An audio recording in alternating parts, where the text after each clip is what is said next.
भारत चुनावों का देश है, जहां चुनाव होने का आलम इतना अधिक है कि अब यहां एक देश एक चुनाव की नीति पर बात की जा रही है। हालांकि अभी जिस चुनाव को लेकर भारत की नेता नगरी में तहलका मचा हुआ है वो इलेक्शन है बीजेपी के नए नेशनल प्रेसिडेंट का। सियासी गलियारों में इसको लेकर खलबली मचनी भी चाहिए, क्योंकि ये दुनिया की सबसे बड़ी राजनीतिक पार्टी के अध्यक्ष का चुनाव है, जो फिलहाल दुनिया के सबसे बड़े लोकतंत्र पर राज कर रही है। लेकिन सबसे बड़े लोकतंत्र में सबसे बड़ी पार्टी को लेकर सबसे बड़ा सवाल यह है कि भाजपा का अगला राष्ट्रीय अध्यक्ष कौन होगा।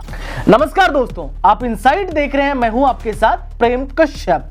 बीजेपी और आरएसएस में इस वक्त भारतीय जनता पार्टी के नए अध्यक्ष को लेकर माथापच्ची मची हुई है। यह वही पद है जिस पर अभी जेपी नड्डा विराजमान है, लेकिन बीजेपी के संविधान के हिसाब से अब भाजपा के नए अध्यक्ष के चुनाव की घड़ी निकट आ गई है, इसलिए न्यू प्रेसिडेंट की तलाश की जा रही है। मीडिया में ऐसी खबर चल रही है कि मार्च की 20 तारीख तक बीजेपी को नया अध्यक्ष भी मिल जाएगा। क्योंकि इस बार किसको बीजेपी का अध्यक्ष बनाया जाएगा, इन पहलुओं को हम आपके सामने बताएंगे। लेकिन उससे पहले अध्यक्ष पद के चुनाव को लेकर भाजपा का संविधान क्या कहता है उसे जान लीजिए। दरअसल भारतीय जनता पार्टी के संविधान और नियम की धारा 19 में अध्यक्ष के चुनाव के प्रावधान किए गए हैं। इसके मुताबिक राष्ट्रीय परिषद और प्रदेश परिषदों के सदस्यों का एक इलेक्टोरल कॉलेज बनता है, जो राष्ट्रीय अध्यक्ष का चुनाव करने का काम करता है। यानी इलेक्टोरल कॉलेज से ही बीजेपी प्रेसिडेंट का चुनाव होता है।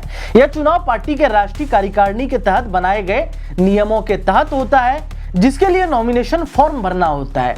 वहीं अध्यक्ष बनने के लिए कोई भी उम्मीदवार कम से कम 15 साल तक पार्टी का प्राथमिक सदस्य रहा हो, यानी 15 साल से कम समय तक भाजपा में शामिल होने वाले लोग इस पद के हकदार नहीं होंगे। इसके अलावा इलेक्टोरल कॉलेज के कम से कम 20 सदस्य उसके प्रस्तावक हों। मतलब यह प्रस्ताव कम से कम 5 ऐसे राज्यों से आए जहां राष्ट्रीय परिषद के चुनाव हो चुके हों।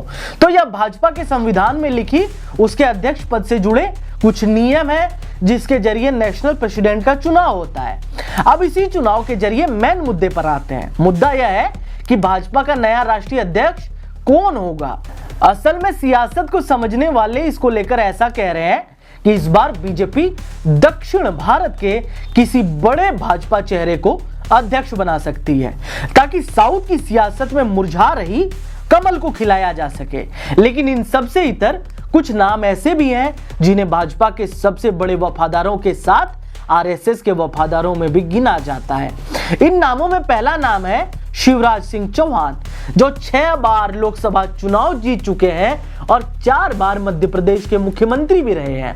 आज आप महिलाओं को पैसे देने से जुड़ी जो योजनाओं को कई राज्यों में लागू होते देख रहे हैं, कुछ राज्यों में लागू भी हो चुके हैं, उसकी नींव रखने का काम शिवराज सिंह चौहान ने ही किया था, जिसे एमपी में उन्होंने लाडली बहना योजना के नाम से शुरू किया था। हालांकि विधानसभा चुनाव में यह गेम चेंजर साबित हुई, जिसके बाद दूसरे राज्यों में दूसरी पार्टियों ने भी इसे अपनाना शुरू कर दिया।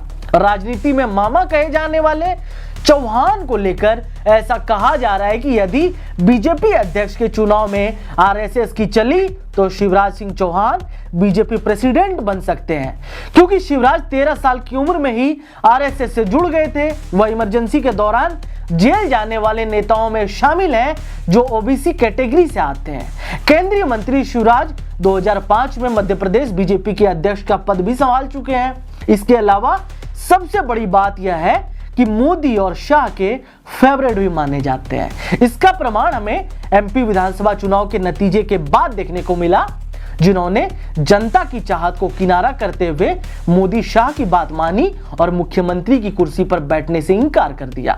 और ये जो फैक्टर्स है वही राजनीति के इस मामा को बीजेपी प्रेसिडेंट तक पहुंचाने में सबसे मजबूत कड़ी के रूप में दिख रही है।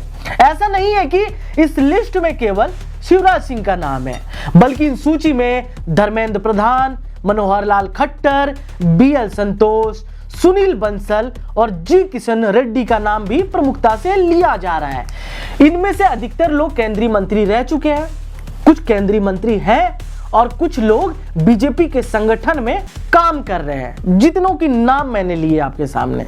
लेकिन इस फहरिस्त में शिवराज सिंह चौहान के जैसे कोई करीब करीब फिट बैठता हुआ नजर आ रहा है तो वो है धर्मेंद्र प्रधान, BL संतोष और सुनील बंसल, जो आरएसएस बैकग्राउंड से आते हैं और ये तीनों मोदी और शाह के मुख्य करीबियों में शामिल हैं। हालांकि राजनीति को जानने वाले और भाजपा को कवर करने वाले पत्रकार अपने कॉलम में ये लिख रहे हैं कि बीजेपी के लिए अगली बड़ी चुनौती पश्चिम बंगाल है। दिल्ली में विधानसभा चुनाव के नतीजे आने के बाद आरएसएस चीफ मोहन भागवत पश्चिम बंगाल गए, जिससे मतलब साफ है कि ओडिशा में नवीन पटनायक और दिल्ली में केजरीवाल फतेह करने के बाद पश्चिम बंगाल की मजबूत नेता ममता बनर्जी को घेरने की प्लानिंग शुरू हो गई है। इसलिए नए प्रेसिडेंट के चुनाव में ऐसी उम्मीद जताई जा रही है कि ऐसे नेता को अध्यक्ष बनाया जाए जो आने वाले समय में बंगाल, बिहार के जरिए साउथ में भी भाजपा को जीत दिला सके। इसके अलावा दूसरा तर्क यह कहता है कि देश के किसी खास हिस्से के नेता को अध्यक्ष बनाने की जगह बीजेपी और आरएसएस उसे चुनेंगे जो उनकी कसौटी पर खरा उतरे। इसलिए भाजपा और संघ के अंदर इस बात पर भी मंथन चल रहा है कि भारतीय जनता पार्टी का अध्यक्ष उसे बनाया जाए जो पार्टी को आगे ले जा सके और आरएसएस के साथ यानी संघ के साथ तालमेल बैठाकर 2029 के लोकसभा चुनाव में जीत भी दिलवाए। लेकिन ये तालमेल कौन बैठाएगा? क्या इन सारे मापदंडों पर शिवराज सिंह चौहान फिट बैठेंगे या दक्षिण भारत से आने वाले BL संतोष, जी किशन रेड्डी या कोई दूसरा चेहरा इस पद पे बैठने में कामयाब होगा? यह सबसे बड़ा सवाल है और इसी सवाल और एक तर्क के साथ हम आपको छोड़ जाते हैं कि 1980 में जिस भाजपा को गठन करने का काम अटल आडवाणी की जोड़ी ने किया था, उस भारतीय जनता पार्टी में अब मोदी शाह की जोड़ी हावी है। यानी 1980 वाले जिस भाजपा में फैसले पार्टी के सभी लोगों के सलाह के बाद लिए जाते थे, अब वहां अंतिम फैसले पे मुहर लगने का काम मोदी और अमित शाह की जोड़ी करती है। इसलिए इस पूरी स्क्रिप्ट का अंतिम सत्य यह है कि राष्ट्रीय अध्यक्ष वही होगा जिसे प्रधानमंत्री नरेंद्र मोदी और गृह मंत्री अमित शाह चाहेंगे। बहरहाल क्या सोचते हैं आप? कमेंट बॉक्स में बताइए। आपको हमारी वीडियो अच्छी लगती हो तो चैनल को सब्सक्राइब कर लीजिए, वीडियो को अपने दोस्तों के साथ शेयर कीजिए। वी नीड योर सपोर्ट, इसलिए चैनल पे प्यार बनाए रखिए। नमस्कार, जय हिंद।